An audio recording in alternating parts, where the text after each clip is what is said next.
No, I think I'm really lucky. I really like your vision, though. The literature goes in lots of places. It goes with musicians. You can put it in a graphic novel. Oh You yeah. can put it on CD. You can Yep. speak it. You can. Well, that's why I can make a living, because I'm not stuck in a box of this is what I do and this is how you're supposed to do it. Like, you're not supposed to actually be able to make a living doing what I do. But, you know, I mean, that's the great thing about being an artist is, you have to be so creative and you have to be a business person too. And I'm actually getting smarter at the business. I wish if I had to do things over, I'd probably try to get smarter at the business earlier, right? Because now I'm a pretty savvy business person too, which holds me, because I have to be. I'm not like, I am a commodity that I'm marketing. I'm selling myself. And that's a weird thing, but that's what you do as an artist in a lot of ways, especially as somebody who's like, I mean, I make CDs and books, but I can't sell a painting. You can't sell a story, but I guess you are sort of selling. I guess I'm sort of selling maybe I'm not a storyteller. Maybe I'm a story seller. Selling something anyway. That must be a hard part, though, in a way. You have to sort of carve off different areas. One of which is where you're creating and finding and looking and what are you going to say next, and the other is, well, how am I going to eat and who's going to buy this, and yeah, and do you, when you get to those points where it's like, well, this is what I want to do creatively, but this is what I know is going to pay the bills, right? I'm lucky though, because I've been able to find a balance of if I work hard enough, I can be challenged by what I'm doing and feel good, like I'm progressing and growing as an artist and incorporating new things into my work and feeling like I'm not just trotting out the same old shtick. And still I'm not starving, and I'm doing okay. And you still give a really strong sense that you like everything that you're doing. I don't know if that's oh yeah, true, well, but if you don't, then you're doing your audience a disservice, right?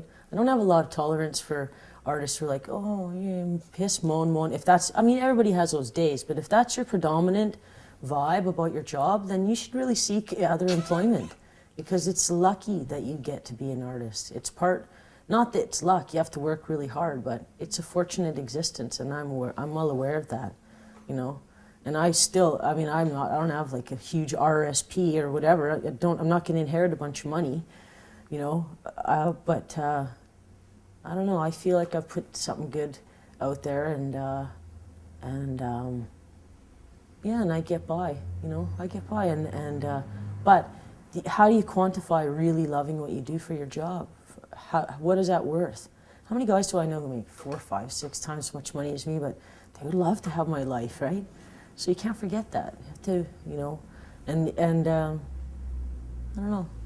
There's something, like, not to sound like a West Coaster, because Lord knows I'm a redneck from the Yukon, but there's something spiritual about the exchange of when it's all going right, And it's a really great thing to be able to, make your living from doing something that actually might make the world better, or help people understand themselves, or make them laugh. I've seen that happen with you too, where you get an audience that's hanging on what's going to happen next, and you get to play with that kind of timing. It's really an exciting thing to do.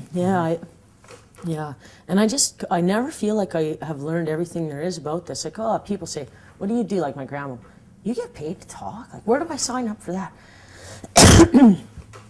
But there's just always something that you learn. And I've never done a show where I haven't learned something valuable that I can apply to the next time, even if it's the same piece over and over again, which I try never to do anyways. But there's just always something you learn about every single time, and then when you start incorporating working with other artists and other mediums and doing stuff, like if you do any visual material or you're having musicians, there's just so many ways you can go, right? And it just never gets boring, because you all know for some reason it can crash too. You can crash and burn, I mean, it happens a lot less as you get more and more of a pro and you learn how to deal with things. And if it does crash and burn, you can just ad-lib your way through it, or you have that confidence. That's one thing I was going to ask. What's the worst audience you ever had? Worst audience I ever had? Oh, that had to have been fucking Glenn Alpine at the Grant Gallery. God bless him, God love him, but he booked some show and he put me on at like midnight on like $2 martini night, and these drag queens were really drunk, and the whole time I was reading, Oh, they no. were just screaming, "Get off the stage! Turn on the music!" And I just, like, for 5 minutes, I just gave up finally. I think I wrapped it up. I'm like, yeah, and I summed it up, and I just sort of like paraphrased my own piece, just to wrap it up real quickly without looking like I'd actually just dropped it mid-sentence. Yeah, I'm like, all teen, I will have words with you tomorrow, sir. Yeah. That was my worst audience, I think. I don't know, sometimes you can have a great audience and there's just that one freak at the back or something, but I don't know, that's kind of just a challenge too, right? And sometimes it's just a drag. Bar gigs are hard. Do your stories change depending on what's happening? Oh, Yeah. Yeah, you have to. I mean, again, that's part of the whole interaction. Like, if you can't read your audience, I've lots of times had a whole idea what I'm going to do, walked in and took a look at the room and gone, no way. No, it's not going to fly. Or listen to what's going on earlier on and go, oh man, this would be perfect if I did this. It would make the whole show better. Like, it would be a nice counterpoint, or there would be two sides of a discussion, or for whatever reason, those two pieces would work together to play off each other nicely. Or this guy's bailing all night and boring the crap out of this poor audience. I better pick it up and make them, like, cheer them up. I was going to do a heavier piece, but they're all like half comatose after Soap Before Exam off there was on for 45 minutes on his 11-minute set or whatever. You know what I'm talking about. I sure do. Yeah, and so, like, I had to pick up the pace here a little bit, Obviously, we got to bring this crowd back around. Wake up, everybody. So he changed it around that way. Yeah. And then, it changes. Everything changes.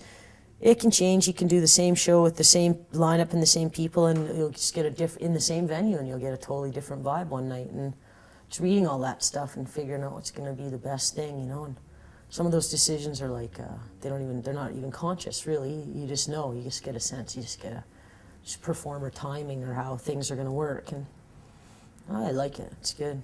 Yeah. I never get bored. I've always liked that though, because I have a great fantasy life, so whenever it's boring outside, I just go to Ivanland where it's totally cool all the time.